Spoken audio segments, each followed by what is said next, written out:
అధ్యక్ష గుడ్ మంచి short discussion అయిపోయింది అధ్యక్ష. అధ్యక్ష 99 పైసలకి మీరు ఎందుకు భూమి ఇస్తున్నారని సభ్యులు నన్ను ప్రశ్నించారు అధ్యక్ష. It is the policy of the government.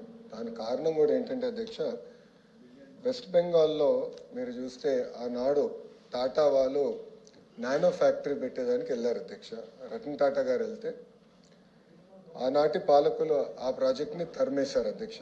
Narendra Modi గారు, గౌరవ ప్రధానమంత్రి నరేంద్ర మోడీ గారు, ఆయన గౌరవ ముఖ్యమంత్రిగా గుజరాత్ ముఖ్యమంత్రిగా ఉన్నప్పుడు అధ్యక్ష, టాటా సన్స్ ఆనాడు రతన్ టాటా గారికి అప్పుడు వాట్సాప్ కూడా లేదు అధ్యక్ష, SMS ద్వారా పెట్టి మీకు 99 పైసలకి నేను మొత్తం భూమి ఇచ్చడానికి సిద్ధంగా ఉన్నాను, మీరు రాండి గుజరాత్కి అని ఆయన కోరితే వాళ్ళు గుజరాత్కి ఆ ఫ్యాక్టరీ తీసుకెళ్లారు అధ్యక్ష. మొత్తం ఎకో సిస్టమ్ అనేది ఏర్పడింది అధ్యక్ష. అది ఆదర్శంగా తీసుకుని ఐటీ ఎకో సిస్టమ్ మన విశాఖపట్నాన్ని ఒక ఐటీ క్యాపిటల్గా రూపుదిద్దించాలనేది మేము ఒక నిర్ణయం తీసుకున్నాం. ఒక ప్లాన్ ప్రకారం మేము ముందలు తీసుకెళ్తున్నాం. ఇక్కడ ఏంటంటే అధ్యక్ష, మొత్తం ఎకో సిస్టమ్ అనేది ఏర్పాటు చేయాలి అధ్యక్ష. ఏపీఐఏసీలు ఐటీ భవనాలు కట్టలేదు అధ్యక్ష, ఎప్పుడు కట్టలేదు. దిస్ ఓన్లీ బిల్డింగ్ అధ్యక్ష, అది మిలీనియం టవర్స్ అని ఒకే ఒక బిల్డింగ్ కట్టారు. అది ఆల్రెడీ లీజ్కి ఇచ్చాం అధ్యక్ష. లీజ్ పైన వచ్చే ఆదాయం చాలా తక్కువ అధ్యక్ష. మనం పెట్టే డబ్బులకి వచ్చే లీజ్ ఇన్కమ్ మనం బేరీ చేసుకుంటే పర్సంటేజ్ చాలా తక్కువ ఉంటుంది కనుక ల్యాండ్ డెవలప్మెంట్కి ఇస్తేనే బెటర్ అనేది ప్రభుత్వం ఒక పాలసీ తీసుకుని చేస్తాం జరిగింది అధ్యక్ష. మూడోది అధ్యక్ష, మేడం గారు అడిగారు, నేను మేడం గారిని సూటిగా ప్రశ్నించాలనుకుంటున్నాను అధ్యక్ష. మా ప్రభుత్వానికి అయితే పిల్లలకు ఉద్యోగాలు కల్పించే లక్ష్యంతో మేము పనిచేస్తాం. గవర్నమెంట్కి ₹2 ఆదాయం తగ్గినా పర్వాలేదు, ఇచ్చిన హామీ 20 లక్షల ఉద్యోగాలు మేము కల్పిస్తాం. That is our policy. లేదు మీకు ఆదాయం ఎక్కువ కావాలని పాలసీ మీకుంటే అది మీ పాలసీ. మా ప్రభుత్వం పాలసీ అయితే ఉద్యోగాల కల్పన అనేది ప్రభుత్వం పాలసీ అధ్యక్ష. అధ్యక్ష ఇంకోటి అధ్యక్ష, MSME పార్క్స్ గురించి ప్రశ్నించారు అధ్యక్ష. అధ్యక్ష 175 నియోజకవర్గాలు MSME పార్క్స్ ఏర్పాటు చేయాలనేది ప్రభుత్వం నిర్ణయం తీసుకుంది. అక్కడ లోకల్గా భూములు మనం తీసుకుంటున్నాం, డెవలప్మెంట్ మొత్తం ఎకో సిస్టమ్ క్రియేట్ చేస్తున్నాం అధ్యక్ష.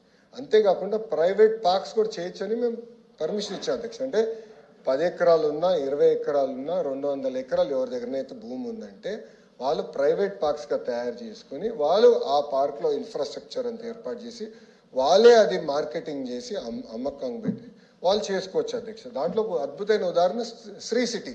ప్రైవేట్ రంగంలో శ్రీ సిటీ ఉంది అధ్యక్ష. శ్రీ సిటీ ద్వారా ఒక ఎకో సిస్టమ్ అనేది ఆ ప్రాంతాల్లో కూడా ఏర్పడింది అధ్యక్ష. ఇంకోటి AMTZ అధ్యక్ష, విశాఖపట్నంలో మెడికల్ డివైసెస్ మ్యానుఫ్యాక్చరింగ్ కూడా ఒక ఎకో సిస్టమ్ ఏర్పాటు చేశాం అధ్యక్ష. మీరు చూస్తే ఈరోజు ఒక వైబ్రెంట్ ఎకో సిస్టమ్ ఉంది అధ్యక్ష. It is first of it's kind. భారతదేశంలో ఏ రాష్ట్రం లేని విధంగా మెడికల్ డివైసెస్ మ్యానుఫ్యాక్చరింగ్ కూడా ఒక అద్భుతమైన ఎకో సిస్టమ్ ఏర్పాటు చేశాం అధ్యక్ష. అధ్యక్ష ఇప్పుడు సాలాపూరి సత్వాది అడిగారు అధ్యక్ష. మేడం గారు దయచేసి వెళ్ళి హైదరాబాద్లో ఒకసారి చూడాలి అధ్యక్ష. ఐఎమ్ రిక్వెస్టింగ్ ఎవ్రీవన్, మీరు వెళ్ళి దయచేసి చూడండి. దిస్ ఈజ్ నాట్ ర్యాండమ్ కంపెనీలు, ఇది ఏదో ర్యాండమ్ కంపెనీలు కాదు, క్రెడిబిలిటీ ఉన్న కంపెనీలు. కనీసం 5-6 రాష్ట్రాల్లో వాళ్ళు డెవలప్మెంట్ చేస్తున్న వారు. వాళ్ళకి ఏంటంటే అధ్యక్ష, వాళ్ళు బిల్డింగ్స్ వాళ్ళకి grade A IT office space వాళ్ళు కట్టుకెళ్తారు అధ్యక్ష. Grade A IT office space కట్టుకెళ్తారు. దాంతో మొత్తం ఎకో సిస్టమ్ ఏర్పడుతుంది. వాళ్ళే మళ్ళీ తీసుకెళ్ళి జాయింట్ మార్కెటింగ్, GCC అందరికీ మేము మార్కెటింగ్ కలిసి కట్టుగా చేయగలుగుతాం అధ్యక్ష. అంటే ఇప్పుడు GCCs ఎందుకు వస్తాయి అధ్యక్ష? విశాఖపట్నంకి ఎక్కడుంది అధ్యక్ష? Grade A IT office space లేదు అధ్యక్ష విశాఖపట్నంలో.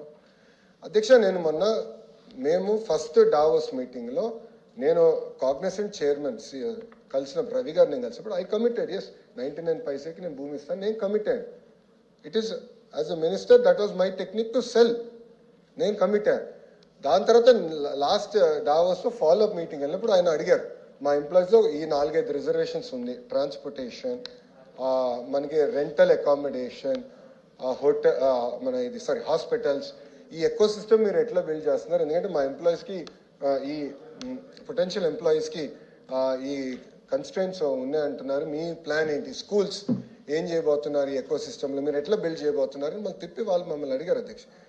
ఏదో ఒక IT కంపెనీని తీసుకొస్తాం కాదు అధ్యక్ష, మొత్తం ఎకో సిస్టమ్ క్రియేట్ చేస్తేనే ఇది సస్టైన్ అవుతుంది అధ్యక్ష. ఆ ఎకో సిస్టమ్ బిల్డింగ్లో ప్రాసెస్లో as we're bringing hospitals, grade A IT space కట్టేవాళ్ళు ఇప్పుడు కంపెనీస్ మేడం గారు చెప్పారు. ఓకే, ఇది పేపర్ కంపెనీలా? They're all credible large scale players అధ్యక్ష. వాళ్ళ స్పేస్లో they are among the top 5. ఇంకా తీసుకురావాలి అధ్యక్ష. విశాఖపట్నంలో ఒక వైబ్రెంట్ ఎకో సిస్టమ్ క్రియేట్ చేయాలంటే తప్పనిసరిగా ఇలాంటి కంపెనీస్ తీసుకురావాల్సిన అవసరం ఉంది. చాలా ఫోకస్డ్గా చేయాల్సిన అవసరం ఉంది అధ్యక్ష. ఎందుకంటే 5 సంవత్సరాలు మనం ఇప్పటికీ చాలా నష్టపోయి ఉన్నాం. ఈ 18 నెలల్లో ఎవరు ఊహించిన విధంగా ఇంత పెద్ద పెద్ద పరిశ్రమలు తీసుకొచ్చారు అధ్యక్ష. మీరు ఒకసారి చూడండి అధ్యక్ష, ఈ 5 కంపెనీల్లో మీరు చూస్తే అధ్యక్ష, ఈ 99 పైసలకి ఇచ్చిన దానికి సుమారుగా 65,000 మందికి ఒక ఐటీ రంగంలోనే మేము ఉద్యోగాలు కల్పించబోతున్నాం అధ్యక్ష. 65,000 మందికి అధ్యక్ష. 5 కంపెనీలు అధ్యక్ష, 5 కంపెనీస్. ఆ లక్ష్యం 5 లక్షల ఉద్యోగాలు. ఒక ఐటీ రంగంలో 5 లక్షల ఉద్యోగాలు ఒక విశాఖపట్నంలో కల్పించాలని, అది కూడా 2029 లోపల కల్పించే లక్ష్యంతో మేము అందరం పనిచేస్తున్నాం అధ్యక్ష. 18 నెలలైంది, 19 నెలలైంది ప్రభుత్వ అధికారంలోకి వచ్చి. మేము అధ్యక్ష ప్రశ్న అడిగారు, ప్రశ్న సమాధానం చెప్పాలి అధ్యక్ష. వినేదానికి సిద్ధంగా లేకపోతే నేను కూర్చుంటాను అధ్యక్ష. ప్రశ్న అడిగిన తర్వాత వాళ్ళకి నచ్చపోవచ్చు, అరే ఇన్ని ఉద్యోగాలు వస్తున్నాయనేది వాళ్ళకి నచ్చపోవచ్చు, ఇన్ని కంపెనీలు వస్తున్నాయనేది నచ్చపోవచ్చు. నన్ను ఏం చేయమంటారు అధ్యక్ష? ఒక్కొక్క కంపెనీ మేము పట్టుకొస్తున్నాం, పెద్ద ఎత్తున పెట్టుబడులు తీసుకొస్తున్నాం. 25.3% భారతదేశంలో పెట్టుబడులు ఈరోజు ఆంధ్ర రాష్ట్రంగా వస్తున్నాయి. ఇక్కడున్న సహచారం అధ్యక్షులు మా బీసీ జనార్దన్ రెడ్డి గారు, టీజీ భరత్ గారు, దుర్గేష్ గారు, మేమందరం ఒక జీవోఎంలో ఉన్నాం. మేమందరం కలిసికట్టుగా చేస్తున్నాం కనుకనే ఈ రోజు ఇంత పెద్ద ఎత్తున పెట్టుబడులు వస్తున్నాయి, పరిశ్రమలు వస్తున్నాయి. 20 లక్షల ఉద్యోగాలు మేము కల్పిస్తాం అధ్యక్ష. అధ్యక్ష, మా సభ్యులు స్ట్రైట్గా అడిగిన ప్రశ్న ఏంటంటే, విశాఖ నగరంలో ఉన్న విలువైన భూముల్ని మీరు వచ్చి 99 పైసలు ఇస్తున్నారు. అది ఇచ్చిన దాంట్లో పారదర్శకత లోపిస్తుంది. మీరు వచ్చి వారితో ఏం సంప్రదింపు చేసుకుంటున్నారో ప్రపంచానికి తెలియాలి, కానీ మాకు తెలియదు, ప్రపంచానికి కూడా తెలియదు. మీరు లోపాకారిగా చేస్తున్నారు. ఆ నేపథ్యంలో అదే సంస్థలు మన పక్కనున్న రాష్ట్రంలో, అదే హైదరాబాద్లో కానీ బెంగళూరులో కానీ పారదర్శకతతో బిడ్డింగ్కి వెళ్ళి వాళ్ళు వచ్చి కోట్లాది రూపాయలతో కొంటున్నారు. ఇక్కడికి వచ్చినప్పుడు వచ్చి ఊరికి 99 పైసలుగా మీకు ఇస్తామని చెప్తున్నారు అనేది మా ప్రశ్న అధ్యక్ష. దాని తర్వాత భావం అధ్యక్ష.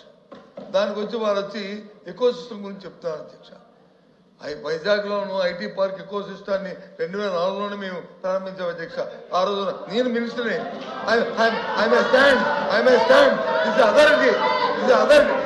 ఐటీ పార్క్ ని ఐటీని నేను స్థాపించాను. బీజేపీ అధ్యక్ష. మీరు కాదు మీ నాన్నగారు వాళ్ళు చెప్తారు, మీ తండ్రి గారు వాళ్ళు చెప్తారు. 2014, 2019 ఏం చేయాలో చెప్పండి. ఏదైతే 2019లో అధ్యక్ష 2019లో జగన్మోహన్ రెడ్డి అధికారంలోకి వచ్చిన తర్వాత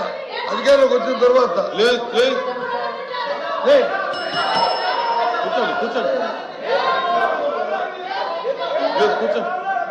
2019లో ఏదైతే మీరు ఎకో సిస్టమ్ గురించి ఈ డేటా సెంటర్ మారుతారో, 2019లో జగన్మోహన్ అధికారంలోకి వచ్చిన తర్వాత అదాని డేటా సెంటర్ వచ్చి ఎవరైతే అమలు చేశారు చెప్పారు కదా. ఇది తెలియదు అధ్యక్ష. అయినప్పటికీ కూడా వాటి గురించి సంప్రదింపు చేయడానికి, డిస్కస్ చేయడానికి దీని మీద సపరేట్ డిబేట్ తెచ్చుకుంటా విదేశీ సభ్యులతో. కానీ ఈరోజు ఈ ప్రశ్నకి ఈ ప్రభుత్వం లోపాకారిగా మీకున్న లావాదేవీలతో మీ స్వార్థ ప్రయోజనం కోసం అధ్యక్ష చెప్తాను అధ్యక్ష. వైజాగ్లో గీతం భూములు అధ్యక్ష, వాళ్ళ కుటుంబానికి వచ్చి 5,000 కోట్ల భూముల్ని ఏ రకంగా అపరంగా కట్టబెడతారు అధ్యక్ష? ఎంతమందికి ఉద్యోగం ఇస్తారు గీతం? 5,000 కోట్ల భూముల్ని కట్టబెడతారు అధ్యక్ష. ఇది సమాధానం అధ్యక్ష. కాబట్టి ఈ ప్రభుత్వం చేస్తున్న ఈ మోదోపిడికి ఈ లాలూచికి నిరసనగా ఈ దందానికి నిరసనగా మీరు చేస్తున్న వ్యతిరేకమే విధానం నిరసనగా ఈ ప్రశ్న నుంచి మేము వాకౌట్ చేస్తాం అధ్యక్ష. ప్రొటెస్ట్ చేస్తాం అధ్యక్ష.